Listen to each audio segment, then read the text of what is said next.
I'm here imitating Lloyd Cafe Cadena, LC Learns Way Back 2010, Part 3. Narito ako para ibigay sa inyo ang mga uri ng mga ampon. Mga ampon. Kumakang nanay ko. Kumakang nanay ko.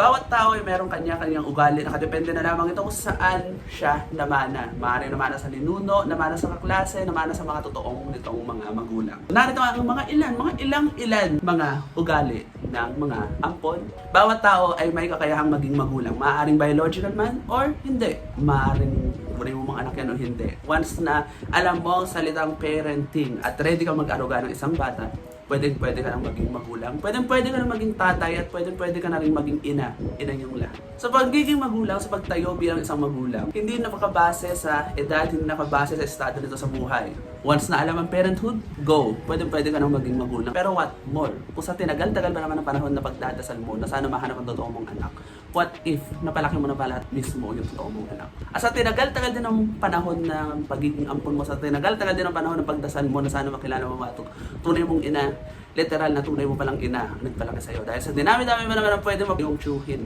Ikaw pa talaga para ibigay sa nanay mo. Ang anak. Narito ang mga uri ng mga ampon. Number 1.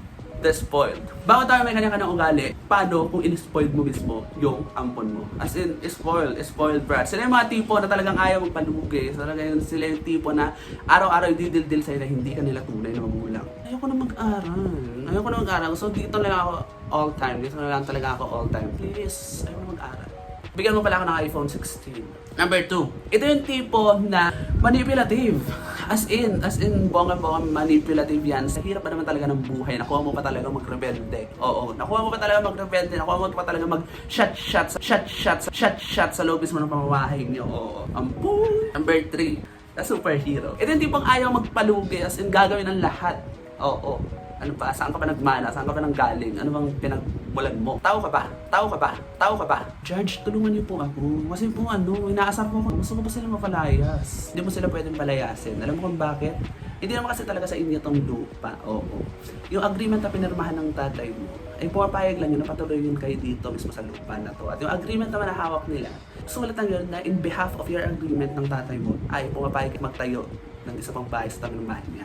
Pero pwede mo naman siyang palayasin. Bayaran mo nga lang yung pinagpatayo mismo ng bahay nila. Patuloy mo pa yan at mainis sa inyong pinakamayari ng buong lupa. Baka kayong dalawa may demolish.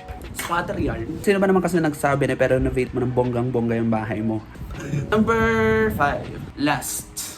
The Bratotat. Yung tipo mo lang ginawa ka umorder mas ka walang bagay. As in, gagawin ng lahat. Mahigitan ka lang, umorder ng ganito ganyan, umorder ng ganito ganyan. As in, kung ano-ano ang pinagkukuha sa buhay. Itang ina mo, ano yung inorder mo ng buntot ng sirena dyan sa labas ng bahay at umorder ng buntot ng sirena. And that's the video of the day. Ang pagmamahal ay hindi nagmumula sa dugo kung hindi sa puso. Kahit sinong bata pwede mong mahalin basta bubuksan mo lang yung puso mo sa pagmamahal. Kung sa tinagal-tagal ba naman ng panahon na pagdarasal mo na sana makita mo ang tunay mong ina. What if yung nanay mo pala mismo na nagpalaki sa'yo, yun pala talaga ang tunay mong ina? At sa tagal-tagal ba naman ang panahon na nagdasal ka, na mahanap mo ang tunay mong anak? Yung tunay mo pala talagang anak, yung napalaki mo as in. At ang ating ultimate fan of the week ay si... pala tapos. So thank you so much for watching this video. Honey, honey, honey bee, chararap na honey tree, and then we get you, and this is something real.